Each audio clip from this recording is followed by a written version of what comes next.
ऐसा जुल्म फैल गया जनता में, भाई ने भाई देख कर राजी नहीं, बाण भाई का प्यार नहानी, पैसा पैसा नजर आता है, या बकवादें आती हैं, डीजे, शराब पीना, सरेआम बहन बेटियों के साथ बदतमीजियां होनी, ये समाज बना दिया इन नकली संतों ने।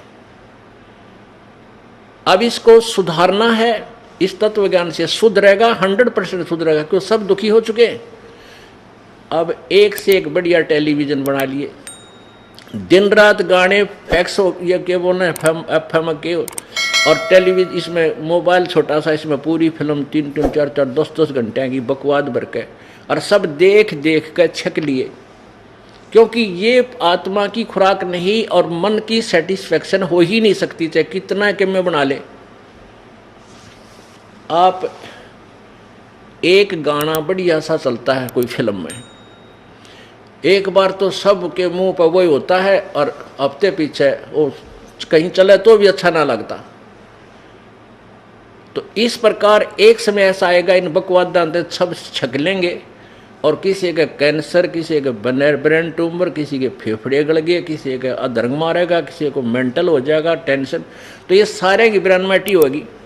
जब ये भौतिकवाद के परेशान किए हुए फिर आध्यात्मिकवाद को ग्रहण करते हैं, फिर ये सीधे पूछड़ होंगे इनके, जब आएंगे भगवान भी बजेंगे, ब्रेनमैटी करवा लेंगे, तो फिर ये समाज सुधरेगा, इस ज्ञान को सुनेंगे। इस आध्यात्मिक, इस तत्व ज्ञान के बिना और कोई भी ज्ञान ऐसा नहीं जो पृथ्वी पर शांति पैदा कर सके या माया से मन हटा सके, और साथ में परमेश्वर पावर हमारे साथ होगी, तब ये मन टिकेगा। तो प्रसंग चल रहा था कि ये इन संतों पंथों के पास ना तो कोई वर्ड पावर है, ना इनका आध्यात्मिक ज्ञान श्रेष्ठ है, जिस कारण से समाज, जो पुण्य आत्मा पहले अच्छी आत्मा थी, वो भी गिरावट में आने लगी, क्योंकि उनको जो भगवान से मिलने वाला लाभ वो लेने गया था प्रभु से, वो मिला नहीं। फिर कोई तो मिलावट करने लग गया, कोई दूध में पानी गिर गया सेठ बनने लग गया, कोई और तरीके से, कोई रिश्वत लेकर, कोई कुछ करके, कोई कुछ करके, कोई 2 नंबर के धंधे करके सेठ बनना चाहता, कभी नहीं बन सकता।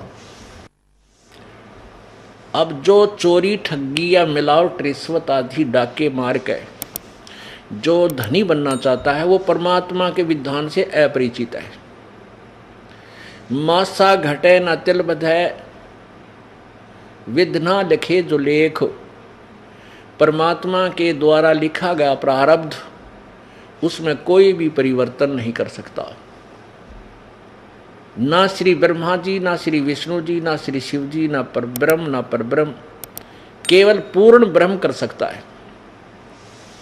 वो परम अक्षर ब्रह्म कर सकता है, जो कंप्लीट गॉड है, जो पूर्ण परमात्मा है। तो जब जो प्रारब्ध आपका लिख दिया, उसमें कोई परिवर्तन नहीं हो सकता। कब तक? जब तक आप परम अक्षर ब्रह्म की भक्ति और परम संत से लेकर नहीं करोगे, गुरु बनाकर नहीं करोगे। और हम दुखी हो जाते हैं तो सुख प्राप्ति के लिए, कष्ट निवारण के लिए संत, परमात्मा की तलाश में संत के पास जाते हैं, और वो संत जो विधि बताता हम करते भी हैं, फिर भी राहत नहीं मिलती। तो संत क्या कह देता है कि बेटा ये तो तेरा प्रारब्ध है, ये तो तुझे भोगना ही पड़ेगा। जब उसके सारे जंतर मंत्र फेल हो जाते हैं, फिर वो इन शब्दों पर आ जाता है और कहता है, देख भाई, भगवान श्री राम ने बाली को मारा था, सुग्रीव के भाई को, त्रेता युग में विष्णु अवतार थे श्री रामचंद्र जी, और द्वापर युग में उसने फिर श्री कृष्ण रूप में आकर के श्री विष्णु जी ने वो बदला देना पड़ा, अपने प्रारब्ध का क्रम भोगना पड़ा, और एक पारधी ने भगवान श्री कृष्ण के पैर में तीर मारकर उनकी हत्या की, बदला दिया। फिर हम वहाँ संतुष्ट हो जाते, क्योंकि हमें ज्ञान था ही नहीं। भाई बात तो गुरु जी सही कह रहे हैं, जब श्री कृष्ण और विष्णु जी ने बदला देना पड़ा, कर्म भोगना पड़ा, किया हुआ, तो हमें भी भोगना ही पड़ेगा। अब पुण्य आत्माओं, फिर भगवान की आवश्यकता क्या रहेगी? जब हमें जिसे हमारे कर्म में फूटे फाटे उनमें दुख ठाना है, तो भगवान की क्या आवश्यकता रहेगी? अब हम मकान क्यों बनाते हैं? झोपड़ी क्यों डालते हैं, किस लिए डालते हैं? कि आने वाली प्राकृतिक आपदाएं से बचावे। अब जब तक वो झोपड़ी हमारे पास नहीं है तो ओले पड़ेंगे, वो भी सिर में लागे, बूंद वर्षा आएगी वो भी सारे कपड़े बेदर साफ सब कुछ कंडम कर दे, आंधी आ गई सो सब उठा पुटा के इधर फेंक फेंक के चाहती रहे, सर्दी व सतावे गर्मी भी सतावे, यानी सब कुछ ऊपर ही गिर रहा है। तो वो बचाव के लिए वो हमने जो साधन बनाया है वो उनसे बचाता है। तो ऐसे ही परमात्मा की ओट, पूर्ण ब्रह्म की जो ओट है, उस वो जो हमारी मदद करता है, वो कर्म के जो प्रारब्ध के जो आपदाएं हैं उनसे ऐसे बचाता है जैसे मकान झोपड़ी बचाती है। और जिनके पास जो स्वयं ही बांग पिए पड़े हैं और दूसरा ने भी ये घुट्टी दे दे ले तो विले बस गए, ये हो सकता नहीं। अब नशा है तब तो कहीं पड़ा रहे, लेकिन उतने पे अच्छा तो फिर सारा पता लगेगा, सब कुछ नुकसान भी हो चुका होगा। तो ऐसे ही हम अज्ञान रूपी भांग के नशे में अज्ञानी संतों के पास जाकर उनसे वही भांग लेकर पी लेते हैं, वही अज्ञान में हम अटके रहते हैं। लेकिन फिर भी मन नहीं टिकता, साहूकार बनना चाहता है, वो चोरी शुरू करता है। एक भक्त किसान था, वो परमात्मा की भक्ति करता था, परमेश्वर कबीर देव का शिष्य था। उधर से एक चोर चोरी करता हुआ जा रहा था, चोरी करने के लिए निकला घर से, गर्मियों के दिन थे। उस किसान का एक बैल था उसके पास, और दूसरे साथी के साथ मिलकर के दो बैल, एक उसका, एक इतनी गरीबी थी उस पहले, एक किसी का बैल होता है किसी का, दोनों फिर अपना नंबर वाइज अपना कार्य किया करते थे। तो उसके एक बैल था उस भगत के घर पे, उस चोर ने वो चुरा लिया और ले गया अपने ठाट से। उसने जाते ही 100 रुपये का बैल था तो उसने 20 में बेचा। उस कितने बिक जाओ चोरी का कौन सा, उसके खर्च लग रहे थे, पैसा लगा था। और फिर कुछ दिन मस्ती मारी, पैसे खूब ठाठ किए।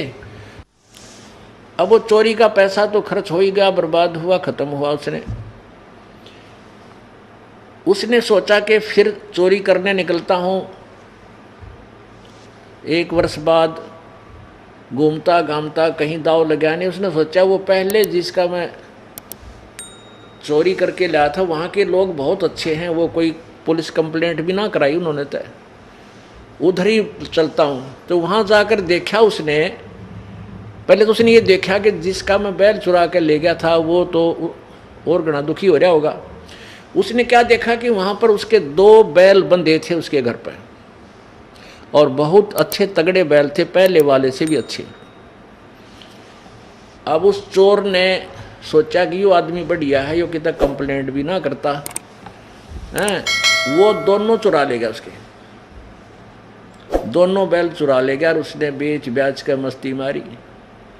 अब 2 वर्ष के बाद फिर ऐसे चोरी करता हुआ चला, सोचा देख का हूँ डबीराम का क्या हाल हो गया जिसके दोनों चुरा ले आया था मैं। वो गया तो वैसे देखने था, पता था वो तो कंडम हो चुका होगा बेचारा, गरीब आदमी कहाँ से लाया होगा बैल, कितना भूखा मरता होगा, मजदूरी करने लग गया होगा। उसने क्या देखा कि उस व्यक्ति का बहुत अच्छा मकान बना हुआ और 4 बैल बंधे हुए उसके, 4। उसने एक अपना नौकर रखा हुआ था, 2 बैलों से स्वयं हल जोतता था, एक नौकर से, 2 बैल से नौकर चलाता था। अब उस चोर ने सोचा रे तेरा गजब हो, मैंने इसके 3 बैल बेच दिए, चुरा लिए, और मेरा नाश होया पड़ा, मेरे पास आज एक नया पैसा भी को नहीं है, पहले से भी वीक यानी घना निर्धन हो गया, और इसका 4 बैल बंध गए। अब उसके हाथ पैर फूल गए, भाई सा के जंतर मंत्र जाना है, यो इसके पास इसी के विद्या है कि इसके मेरा तो नाश हो गया, 3 बैल चुरा ले गया और इसके पास ये ठाठ है। अब वो चोर, वो वहीं गर्मियों के दिन थे, वो किसान भी वहीं बैलों के आसपास आंगन में सो रहा था। उस चोर ने जाकर वो किसान उठाया कि उठिए भाई। वो किसान बोला भाई क्या बात है, क्या बात है कि मन एक ज़रूरी काम है भाई, मुझे सोने दे, सारा दिन मैं काम कर रहा हूँ, थका पड़ा हूँ, के काम आ गया रात ने तने भाई, मैं एक ज़रूरी काम आया हूँ। अरे कौन है तू? हक मैं चोर हूँ। उस किसान ने सोचा मजाक करे, भाई चोर है तो तू जा, मन तंग ना करे मेरा वीरा, भाई मुझे सोने दे, तू अपना काम कर ले, चोर है तय। अब वो तो कहता मजाक में, ना चोर के न्यू क्या अगर मैं चोर हूँ, उसने ऐसा सोचा। तो उन्होंने बोला भाई जिस काम को तू करने को कह रहा है वो काम आज मेरे तो हो नहीं रहा, इसलिए मैं तुझे जगाऊं, एक बार उठ ले तू। मैं चोर हूं और वो चोरी करने आया था, पर आज चोरी मेरे से होती को नहीं। वो किसान उठ गया, भाई वो के सांग आ गया, रात ने खाम खा दुखी कर रहा। वो बैठ गया, भाई तू बता क्यों सिर में दर्द कर रहा है मेरा, के कहानी है बता, पढ़न दे मैंने ना, तू राह चलता हो तो खाना बनवाऊँ तेरी खातर।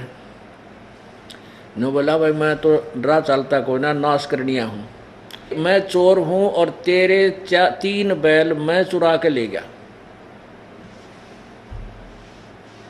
अब उसका जस्ता निक चोर के दे नो बतला करा के बकवाद करेगा। उसकी आंखों में पानी आ गया चोर के, भाई एक बात बता दे मुझे, तेरे पास ऐसी कौन सी विद्या है, तेरा पहला बैल मैं चुरा के ले गया। फिर उस किसान के जचन लगी कि भाई वो बात तो कुछ गड़बड़ में है, तेरा पहला बैल, एक बैल था तेरा, उसने मैं चुरा के ले गया, और वो बढ़िया बैल था, मैंने 20 रुपये में बेच दिया, और कई दिन तो मेरी खूब मौज रही, वो खर्च हो गए। भाई दूसरी बार मैं आया तो तेरा 2 बैल पाए मैंने, वो दोनों मैं चुरा ले गया। और भले आदमी तो इतना शरीफ ला गया तने कि तब पुलिस रिपोर्ट भी ना करी। इसलिए मेरी हिम्मत नहीं बढ़ गई कि भाई चल आज मैं वो तेरे 2 बैल भी मैं ले गया, और उनको भी बेच बेच के मैंने 1-2 साल पे काम चला लिया, और भाई फिर मैं भूखा का भूखा और मेरा नाश हो गया, और तेरे 4 बैल बंदरे। आज मेरा मैं तो कलेजा पकड़ के बैठ गया तेरी 4 पाई के सारे। भैया विद्या बताइया कौन से जंतर मंत्र है तेरे पास, तू तो गरीब आदमी दिखा था। फिर उसका जचगी कि तो सचमुच भाई कर्म ठोक है, चलो आज इसके भाग जागते होंगे कि अगर इसी कारण से इसकी जीवन लीला बदल जाए। तो उसने कहा भाई तू तो घना कामिल आदमी है, बहुत अच्छी आत्मा का है, चोर के नो बताया कर अपनी आके, और सीने से लगा लिया भगत ने, कोई बात ना भाई, मेरा था को नहीं वो तेरे, तो मैंने तेरा की तो चुरा रखा होगा पहले या तो, और नहीं बेटा भगवान ने मेरा तीत कई गुना दे दिया। तब उसने बताया भाई जब चोरी करते और सेठ हो और घर में सुख हो तो कोई ना काम करे। देखो मैं एक गुरुदेव का शिष्य हूँ, हमारे गुरुदेव ने यही पढ़ाई है हमारे तय कि बस भूखा रहना बेटा, चोरी मत करना। अब चोरी करके तू धन ले गया, मेरी आत्मा कितनी रोई। चल मुझे तो भगवान का ज्ञान था, सब्र कर लिया, 100 तरह ज्ञान दे रखा था मेरे गुरुदेव ने, भाई कोई मांगता होगा तेरे पिछले जन्म का है, अन्ना तो भाई भगवान गणा देगा मुझे। तो इस तरह मन ने तो दिल डांट दिया, पर मेरे बालक तक खूब रोए, इनने तो मनी, इनकी आत्मा तो दुख पाई। अब वो पाप तो तेरे लिखे गए बेटा, वो तेरे पाप लिखे गए तेरे बैंक अकाउंट में, और पैसा रहा को नहीं जो तो चोरी करके ले गया था, वो तो खत्म हुआ क्योंकि तेरे भाग में को नहीं। कि तक वो बालक बीमार हो गया होगा, या कि शराब भी ने पी कर बर्बाद किए होंगे तूने। और भाई परमात्मा की शरण ले, अपना कल्याण करा ले बच्चा भाई, और चल तुझे गुरुदेव से नाम दिवा दूँ, उपदेश ले ले। ये हमारे पास एक विद्या है, ये जड़ी बूटी है साहूकार होने की, और तो भी सेठ हो जाएगा, तेरे पास तेरा गुजारा भी ठीक हो जाएगा। तो उसका यह बात समझ में आएगी, उस चोर के गुरुदेव के पास ले गया और उसके चरणों में पड़ गया कि महाराज जी मैं घना निकम्मी आत्मा था, मैंने बहुत जुल्म किए, आपके भगत का एक बैल था, गरीब सा आदमी, मैं इसका एक का बैल चोर ले गया, आपकी कृपा से इसका 2 बंदे पाए, वो दो भी मैं चुरा ले गया, इतना नीच था, नहीं बिना सोची एक का आदमी को इतनी चोट नहीं मारनी चाहिए, मैं इतना निर्दयी था। हे गुरुदेव आपकी कृपा से जब मैं दोबारा आया तो इसका 4 बैल बंदरे थे और मेरा नाश हो गया, तब मैंने इसके पैर पकड़ दिए आपके चेले के। तो इसने कहा भाई मेरे पैर हम कुछ ना रखा, चल तेरे को परमात्मा स्वरूप संत से मिला देता हूँ, तेरा कल्याण हो जाएगा। मैं आपके चरणों में आया हूँ। तो बोला बेटा नाम ले ले और परमात्मा देगा जब पूरा पट्याग्रह, बकवादा तक किसी के घर नहीं बसे। उस दिन के बाद उस चोर का कल्याण हो गया, नाम ले लिया और वो भगत घर ले आया, उसने चल घर चल, खाना खा, ना धो ले, और एक बैल ले जा तू, वो भी किसान था, टोटे में चोरी करने लग गया था, एक बैल फरी ले जा तू मेरे पे, लेकिन करके खा ले भाई। ना मानते हुए भी उसने कहा ना ले जाए तू, वो एक बैल भी दे दिया उसने। फिर वो भगवान की आड़ पकड़ ली, अपनी कमाई करने लग गया, खेती जोतने लग गया। परमात्मा कृपा करे, 1 साल में सेठ बना दे, बढ़िया टाइम पर वर्षा कर दे, हो गए मालूम।